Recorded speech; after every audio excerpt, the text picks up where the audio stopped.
The sense of smell, quite an underestimated one.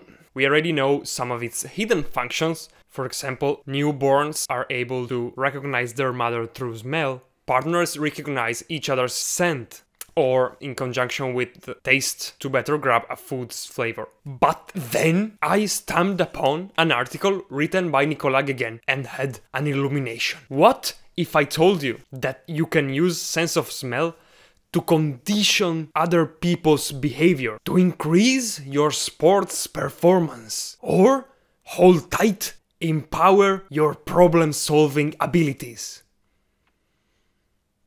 Robert Barron sent an experimenter to ask people for a change. When he was doing that in front of places sending inviting smells, like fry shops or bakeries, 53% of people were changing his money. On the opposite, when he was asking for a change in a place without specific smells, only 20% of people were changing his money. Barron comments, what just happened here is that when you smell a good smell, your mood gets better, so you feel better, and your empathy increases. So next time we'll need a favor from someone, we could try bakery fragrance. But until they invent bakery flavor, you can try vanilla. In an experiment, some volunteers were asked how much time per week would you like to dedicate to volunteering activities. Well, if the volunteers were previously exposed to the smell of vanilla, they were declaring to be willing to dedicate 3 times as much per week to such activities. Not only that, but after the experiment, an atmosphere of cheerfulness was spreading between the participants. And if we want to talk about strong fragrances, we can't miss lavender. Lavender is the queen of fragrances, the alpha and omega of air fresheners. I found a long list of experiments proving the positive effects given by lavender. The effects on our body were measured by Estelle Campani of Marywood University in Pennsylvania, and we are talking about decrease of heartbeat rate and electrical conductivity of skin, which translates in a reduction of stress. But we are just scratching the surface. Feeling agitated for an exam? Lavender. And you'll feel more calm, you'll make less mistakes. If the exam is about math, you will calculate more quickly and more. Afraid of the dentist? Lavender. And it hurts less. You like video games? Lavender. And you're more reactive.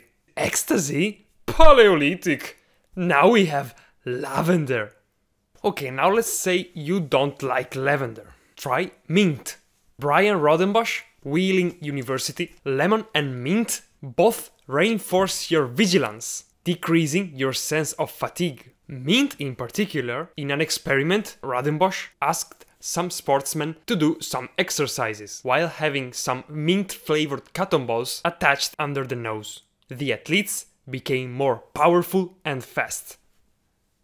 Of course, the market as well is well aware of the conditioning power of smell and acts accordingly. Some examples: the smell of new car, very recognizable, which in theory helps establish a relationship with the car you're trying on test drive and makes you wanna buy it. Or the smell of popcorn when you enter a cinema. More interestingly, an experiment made by Guéguen's lab itself. They released chocolate perfume at the entrance of a supermarket. They noticed then that the clients were buying more sugary products, while the amount of salty products sold was not decreasing. And this is it. Hopefully now you know something more about your sense of smell and how to take advantage of it to improve your abilities and skills. I myself have recently tried lavender. My flat in Venice reeks of sewer. So I tried buying a lavender air freshener.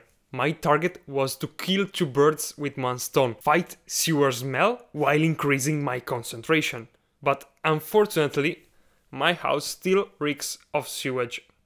Apparently, the smell of dead rats is stronger than the one of lavender.